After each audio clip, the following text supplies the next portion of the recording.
Bienvenidos, bienvenidas. Semejanza de triángulos. Observemos lo siguiente. Nos dicen, vamos a encontrar esto, a probar de que el triángulo ABC, ¿sí?, es semejante con el triángulo ECD. ¿Qué observamos en la figura? Estas flechas significa que son paralelas, van en el mismo sentido. AB paralelo con EC, estos dos segmentos.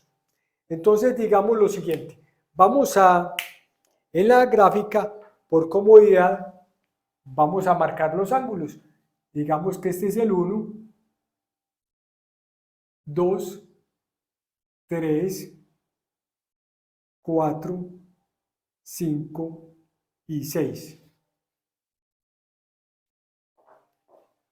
Paso 1. Reafirmar la hipótesis. ¿Qué es la hipótesis? La información que me dan. ¿Sí? Que me dan que estos dos segmentos son paralelos. Segundo, sean en la figura lo que rayamos, los ángulos 1, 2, 3, 4, 5 y 6.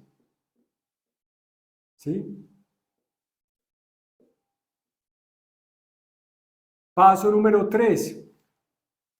¿Qué podemos decir de esos ángulos? El ángulo en 2 es igual al ángulo en 4. ¿Por qué? Opuestos por el vértice. El ángulo en 1 es igual al ángulo en 6 por alternos internos entre paralelas. El ángulo en 3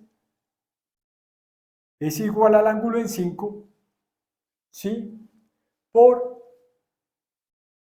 alternos internos entre paralelas. ¿Sí?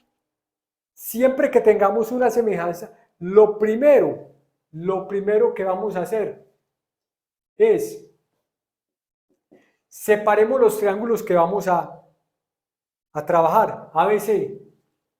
Por comodidad, digamos que aquí está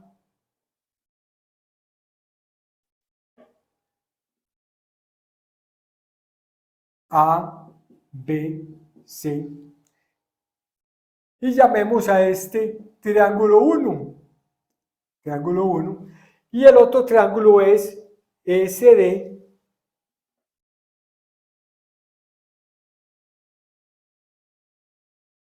Lo bautizamos también.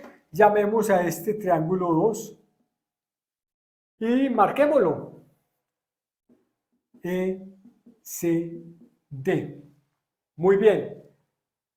Después vamos a ubicar los ángulos que tienen. El ángulo en 1 me dice que el ángulo en 1 es igual al ángulo en 6. El ángulo en 1, observemos, está en A y es igual al ángulo en 6 que está en D. Entonces hagamos la misma señita, puntico.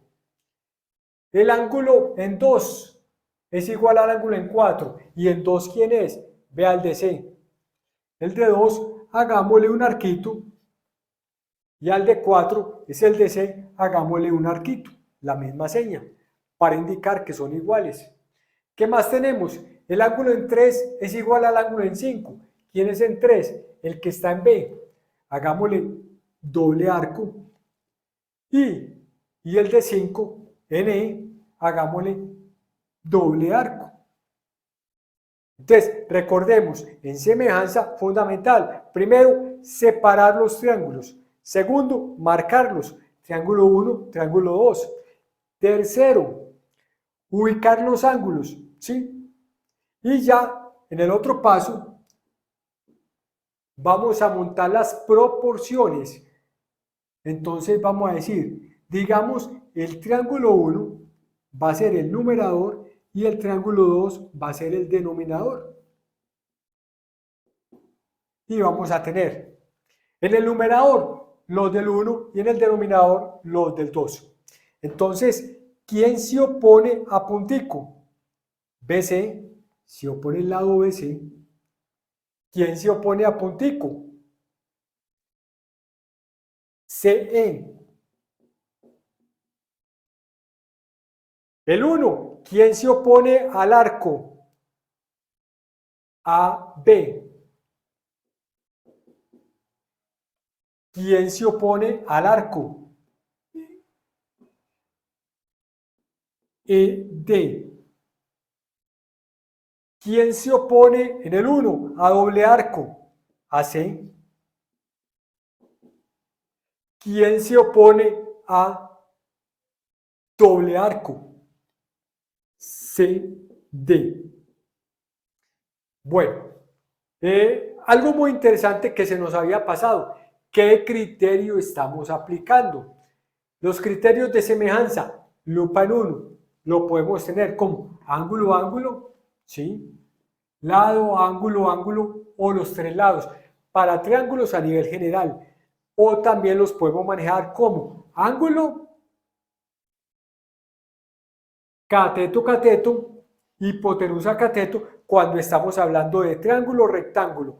Hay que hacer claridad en algo. Este ángulo no hace parte del ángulo de 90 porque ya lo tenemos fijo, ¿sí? Entonces, aquí, ¿qué criterio se utilizó? En este caso, analizamos tres ángulos, pero podemos decir que es semejante por ángulo, ángulo o inclusive por los mismos tres ángulos. ¿Por qué? Porque si dos ángulos de dos triángulos son congruentes, es decir, tienen igual medida, los terceros ángulos también lo van a hacer. Entonces podemos decir por ángulo, ángulo o por tres veces ángulo, ángulo, ángulo. Espero que te haya quedado claro. Suscríbete, comparte la información. Hasta la próxima.